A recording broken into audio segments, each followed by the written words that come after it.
নওশীন, আপনি রিদিতা,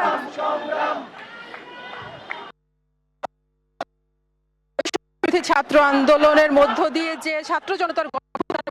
যে শেখ হাসিনা সরকারের পতন হয়,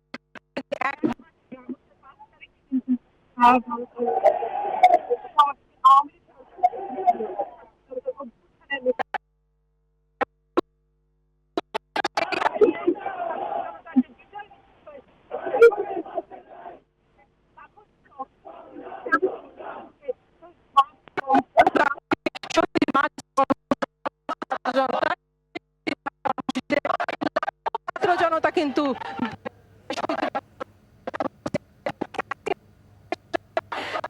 দিনটি আসলে 1 মাস আগের সেই বিজয় মিছিলকে আমাদের মনে করিয়ে দিচ্ছে এবং এই যে গণ অভ্যুত্থান চলাকালে যত ছাত্র জনতা শহীদ হয়েছেন, সেই ছাত্র জনতার যে আত্মত্যাগ, সেই আত্মত্যাগকে আসলে স্মরণ করার জন্য কিন্তু আজকে রাজপথে শহীদি মার্চ কর্মসূচি